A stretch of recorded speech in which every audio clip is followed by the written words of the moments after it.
Go to it, Benem. Here we are.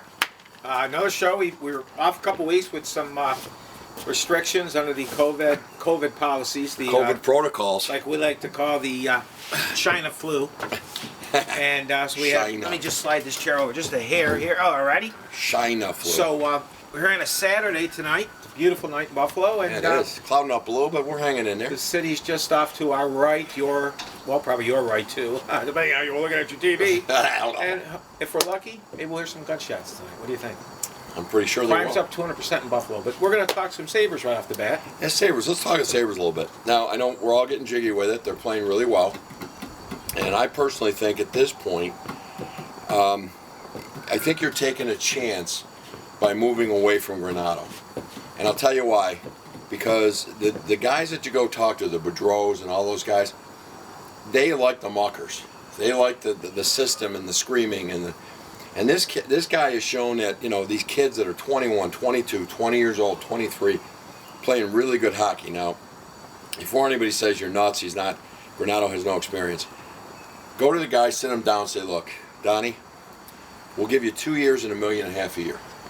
$3 million, 2 years. Okay, we're not giving you a 5-year, $5 million. You're unproven. However, go out and do what you're doing. Keep doing what you're doing, and you prove yourself, you're going to be a very wealthy man. Well, some say that Granato is just doing it because the season was lost and we might as well take a look at our young players and see what they can do. Mm-hmm. Okay? Well, they're playing very well. We were led to believe Casey Middlestad was a cast-off. In fact, he was the last Sabre signed. It was a bust. Reinhardt, what's going to happen here? We always had to play the Reeders and the Cody Eakins and Riley Shahans and the 44 Matt Irwin and all these guys. And, of course, some of them have been sat and traded. And this guy's playing the young guys. If he's playing it for that reason, ship him out. Right. But if this guy really believes in let the kids go out and play. Middlestad is a completely different player while playing with confidence. You heard me for the last 3 or 4 weeks talk about Rutsalainen, R2. He scored everywhere he's been. He never would have been under here. He wouldn't be here. The fraud. And we forget under that horrific coaching that was. And I drank the Kool-Aid too. Yeah, well, we did because he's a speaker. I didn't know he had. I don't know what bar he went into with the fake glasses and nose, but 2 guys on the puck. Let's play up-tempo hockey. Let's have some fun. Let the young guys play. He never did that. Well, he did for about 5 games. And then, it was awful. He had to have Frolik. He bemoaned the loss of Vladimir Sobotko, who I think's the worst player in the KHL playing for Lahuya. But anyways, if this guy really wants to play the young guys, I agree. Give him a smaller deal. Smaller deals, and only 2 years, because if he does become a lunatic and start playing the Cody Eakins and everything, then forget it. Right. Now, what I love, too, is late in the game, you're up a goal, they got the net empty, etc. Who's out there? Middlestad, Olofsson, Skinner, Olofsson, and they're attacking. The new kid, Bjork. You don't see the little wiggling backwards. No, they're attacking. And Katie Bar, the thing hockey. They're attacking, and these guys can play. And they're fun to watch. They're in our age group. The team is actually fun to watch. Fun to watch. We kind of outworked Boston in all 3 games. We did. The second game, Rask had a pretty good game, although a lot of pucks hit him. A lot of hitting, yeah. But we just didn't finish. And then, of course, we also had the 2-0. You can't win, you can't finish. The 5-1, probably 2 or 3 of those shouldn't have went in. Well, no, and it was a 2-1 game, but we had power play after power play in the third period. We were at work in Boston, and don't kid yourself, they need these games. They want to position themselves for a run. They're still in 4th now. Our power play, that's where Donnie, and listen, I'm no expert, I don't play one on TV, but let's get away from the Risto in front of the net and the 68 there, Olofsson. Try a different thing, if not the next line out, because the power play's off right now, and some guys are stuck in their little grooves, and that's probably going to take an off season and practice, and they're not practicing. They're not practicing. Whatever. But that was the key in the second Boston game, and last night, hell, we dominated that team last night. It got crazy at the end. Yeah, that's all right. But who was out there finishing off? The young guys. The young guys, and they finished it off. And the bottom line is this, right? we love the Sabres. We bitched and moaned for Oh about a year God, and I a want half the now, Blue to play well. but we want them to win. And boys, this guy And got them playing. we've had guys in the minors before, but because of the no movement, because of the Larsons and the Slobokas and Froliks, and the name goes on and on and on, go back. Never got up. They don't Never get get it. up there. Colin Blackwell, who's scoring a lot of goals right now for the Rangers, was here. He was our property. He didn't re-sign with us because there's no movement. And we never signed the entry-level kid, Hagel. who's doing extremely well in Chicago. So we made our mistakes, but the bottom line is, let's go. Samuelson came up here, that kid. And Did you see that young D? Did you see a mistake? I don't see mistakes. This guy came up, and he looks like he's been here for 10 years. By the way, he looks like he's 30. Well, And it's funny. He does look like a kid, but... You take Marchand with his twice in the last 2 games he hit Samuelson in the head. Yeah. When this kid gets comfortable, Yeah. he'll slaughter No Marchand. pound the snot out of him. Borgen's a nice player. Oh. They're young, but they're playing. Let them play, man. This They is don't so need much this fun. baking in the minors for 6 years. Yeah, we don't need It's it. a different game. Well, listen, we love the Sabres, but we're going to And move UPL, on. I like what I saw at UPL. UPL, what I liked about him is he played big. He cut down the angle. He didn't just sit on the goal line. And so he was aggressive out there. One of the goals basically was tipped in by his own man, and of course Risto. Risto, I got a suggestion. We talked about it offset. Maybe play him at forward. Why not? Big, strong guy. Seriously. Whatever. Because he's not a good And they've wasted his defenseman. value. The trade value is gone, but Yeah, whatever. we'll get nothing for him. So the Bills, now it's Saturday. Thursday is round 1. Yep. We'll be live on, it won't be taped, it'll be Facebook Live. Yep, be live. We'll have our shoe shine guy, he's ready. He's Guy- ready for the call. As long as everything works well with that second vaccine, we should be good to go with that. Okay, good. And as you can see, we've been vaccinated twice here, no masks, which feels just great, thanks. And I know if the shit sticks watching, you'd probably be furious, but that's the way it goes. Yeah. I don't trust the doctor and the father of COVID. But anyways, The father of COVID. Anyway, we will be live, and it'll be a lot of fun. We'll have the cabbie ready. Now, tough year, because... actually, Shoeshiner, when he Oh, that's got right, out of the sorry. cab, he No. had some issues with. I typed Bending shoe the shiner. field. Yeah, I typed shoe shiner today in the announcement, but I said cabbie. So the shoe shiner, last year, it gets tougher every year when we're drafting 9th and then, second round. Now we're 30th, so it's going to be tough, but we'll follow this. We got some good ideas. We'll be ready. He did have a problem last year with COVID and such. He was doing his job and he got hit with a busload of Shriners. And he got overwhelmed and he got the information into us a little too late last year. Yeah, he said, I think, because you know why? Got to watch those Shriners. About half hour before our pick, he came in with Dobbins. So we were all excited. Yes. But then he got tied up with the Shriners. Right. And By the way, he had Kevin moved Fox, off. if you watch, I love the Shriners. Just kidding. No offense. No offense to anybody out there, because we... Some surprise, some Christian. names that have been bounced around a little bit. Jalen Phillips was a guy we've heard some about. Got some injuries issues. Yep. I don't know there. I'm thinking Bills would love an edge rusher. Yep. I think unless they trade up 5 or 6 spots, they're not going to get one in the first round. Maybe go corner. Maybe a corner if one drops. I heard some guys talking today one was on the Yellow Pages, and they say there's only, according to many experts, 20 first-round rated players. What does that mean? Well, actually, it absolutely makes no sense, because however you grade them, there's still 32 going to be taken. So there's 32 good football players Reuben in the first Gant round. wasn't a first-round pick. Reuben Gant sucked. But Phil Dokes was not a first-round pick. no, Popeye Bill Dunstan wasn't. That's right. Well, he could play though, Popeye. Boy, Popeye was good. Anyway, sorry. So it's going to be fun. Now we're going to have to get into what some of you like, some of you dislike, the state of America. Surprise pick before we get into the You don't want to get into America? Bateman. Watch the name Bateman, wide receiver, Buffalo Bills with the 30th pick. Or I'm gonna still got a funny feeling about Travis Etienne. You're going to have to hold on now, because we got to keep some suspense. And by the way, look how shiny they are out there. Speaking of Bateman, Neil Bateman Park, guy on our block who died in Vietnam. They just took Nob Hill Park in Cheektowaga and call it Neil Bateman Park. I'm very happy. American hero. The guy's a hero. He's a hero. My brother was telling me... He's a hero, not some of the latest crap they forced down our throats about being a hero. That's a guy that should have a name on a football helmet. My brother was telling me that they used to play tackle football, and Glenn Bateman, who was a strong kid and everything, Mike said was kind of normal to play football against. He said Neil Bateman, when you tackled him, it was like trying to tackle a refrigerator. Phenomenal athlete out of Maryville High. Yeah. I think might be on one of their walls of fame over there. Yep. And got wounded in Vietnam and stood up and took fire so some of his buddies could get taken to safety. That's a hero. That's a hero. That should be on a helmet. That's a hero. Absolutely. But the park will be opening, and we want to try and be there. Yeah. So let's get into some of the stuff this week. What do you want to talk about? Well, first off, where do you want to go? Maxine Waters? Well, now we find out that it's normal for people to fight with knives. I remember in 8th grade gym class when Esposito, our coach, he was our gym teacher, was yelling at Mike Mack and Harry Becker. He sliced them. It was a flesh wound. Hey, we were appalled. We were appalled. They I mean, sliced knife each fighting other. is legal. Knife fighting is okay. Cop pulls up. Just let them. There's Just let them figure it out, Tom. They're fighting. They're fighting, and he shoots the girl. Unfortunately, what in the world has a 16-year-old girl that upset?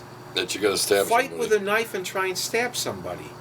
Another girl. Was it your boyfriend's school? I mean, I had a couple little fights at 16. I never thought of slicing anybody. Well, this one, though, you and I didn't have this issue. They were probably fighting over the baby daddy and who slept with who. This is the problem. In America, they want this cop. He's a hero. Yeah. In Cincinnati, cops pulled up. There was 2 kids, 13, fighting with knives, and they didn't do anything. They're mad at him for that. They're mad at him for not doing it. So a 13-year-old in Chicago shoots at a car. What is a 13-year-old doing? Years ago, I was about Matchbox? 19 years old. I'm pulling on the street with my van. It's like 1:30 in the morning, and somebody goes, "Oh my God, that lady! She just must be coming from a wedding." I said, "Nah, that's my mother. She's in her big gown." Get the van in the. I'm 19.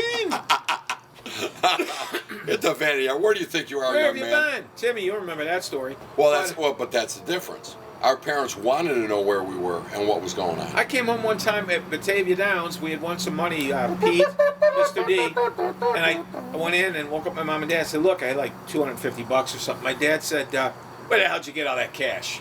Like, you know. Like you were doing drugs. On behalf of, Broadway? No, I said, "Dad, we wanted to track and stuff." But our parents they weren't friends. They were our parents. They want to know what the hell's going on. Knifing someone? This whole thing is all compliance and bringing the country together on the Chauvin verdict. No, we all knew that was a horrific. We all agree. Police were. We all agree it was terrible. Come on. He deserved to go to jail. But I will say that there's going to be an appeal, and here's why there's going to be an appeal. You got Shitstains in Washington talking about how he's going to pray for the right verdict. You got Maxine Waters saying if we don't get all 3 verdicts, we're going to riot. So basically, those jurors had no choice but to find him guilty all 3. Could you imagine if the Republican governor at the time came out the day before the O.J. trial or verdict and said, "I'm praying for the right verdict here"? What would have happened there? It's insane. And by the way, he did it. And we all knew it. We all know it. But my new favorite all-time baseball player, I used to love Reggie Jackson. He's still there, but Aubrey Huff. Why? Aubrey Huff. What do you say? Well, LeBron James came out because apparently LeBron is a policeman. Took a lot of law enforcement classes and stuff. Okay. He called out and he put the guy's picture on Twitter. 50 million Twitter followers with "You're getting yours. You're next. You're next." And an hourglass. The guy ought to sue James. And probably Huff, but I'm should. going to let you people look up what Audrey Huff said. But you look it up. Google it.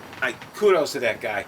By the way, these hypocrites like Auntie Baba Booey, these critics like Auntie Maxine Waters and all these people, this lady, they go back to their $1 million palaces with armed security. Let's go. Let's confront. Let's burn. She had 4 taxpayer-assisted And a police- security guards and police to go to the Minneapolis and incite a riot. That she was there to piss because she hated him to guard her, and they go back. She goes back to Bel Air. Yeah, she's in Bel Air, California. Hypocrites. She basically has Watts in South LA, which is a war zone, but she don't do anything there. She goes back to her mansion in Bel Air. I do want to bring this up before I forget. Really good cartoon, and I think it was the New York Times. They had a couple guys putting up a billboard, and it said Chicago, and it said population, and it was crossed off about 50 times. And the caption read, "Why aren't they writing over this?" And then one guy said, the other guy said, "Yeah," he goes, "there's killings nightly here." So in other words, we don't hear anything about that. By the way, Boston is horrific. New York City, rape, 400% up. All right. Wow. Buffalo, crime murders are up 200%. St. Louis, Why aren't they solved, huh? Chicago. You know why they're not solved? Because Well, when the cops show up, they go, "Did you see anything?" well, nobody knows no. anything. Didn't see LA, anything. all these DAs in these cities, not Buffalo's though, were funded, their campaigns were funded by a man named George Soros. Now, you can all say Donald Trump was horrible. Now, the evil is George Soros. Now, shame on the people for voting Right. at the last sign they see. But this Garcon, if Chauvin is being sentenced by Garcon, as I like to call Satan, what's he going to get? Don't you dare do that again. Don't do it again. And by the Slap way, on the wrist. Oregon, police have quit. 167 officers have quit in the last year. By the way, Skylab up there is now using Portland, Oregon as the North Star because it's constantly Because ablaze. it's on fire. Actually, Oregon just had they arrested 2 guys last night for felony assault, and they were out in 2 hours. Yeah, because they're slapping on the wrist, and Cammie Harris, that shit stick, she's got money that she bails these people out. But the thing is, the cops are quitting there, okay, and they now are bringing the park rangers in unarmed. That'll work. And of course, if you watch NBC, they think that there's police officers across the globe that don't have any weapons, and they just stop things. Stop, stop, stop. Truth is, there's a lot of more than bad, great people in this country of all color, and they want to live in peace. This isn't racism. And we need the this police. is peace. And you know what? The other thing is the came out the guy wherever that shooting, the taser that should have been tased was a shooting. Right. The mayor came out and he's black and he said, "I believe police forces should no longer have weapons." No. So they went to Detroit and spoke to the African American police chief there, and said, and he basically looked at the camera and said, "Is he out of his mind?" Taekwondo is a new thing, from the foot in the mouth. Aye! It's just unbelievable what's going on here. The shit stick, all the president. By the way, the shit stick, or as we like to call him, the cadaver in chief. All the leaders of the world were together for this conference on the planet burning up, and they all had their flags behind them, except for our shit stick, who had 6 masks and no flag.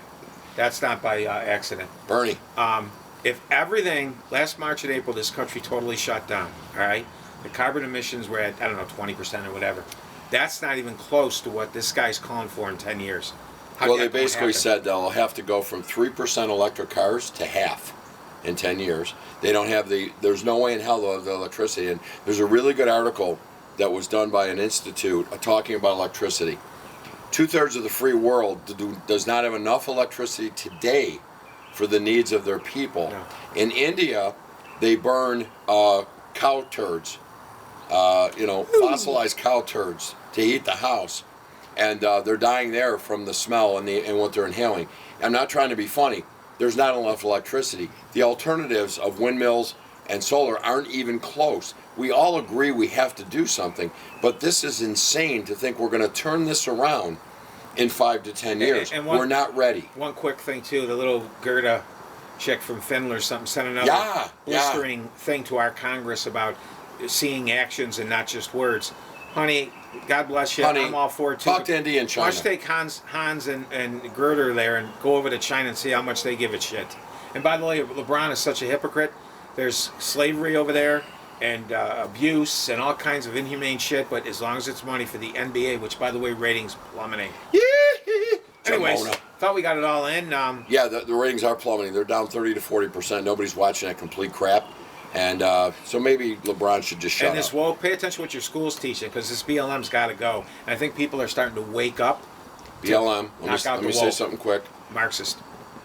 Buff State, a lecturer said she's had enough of Black Lives Matter.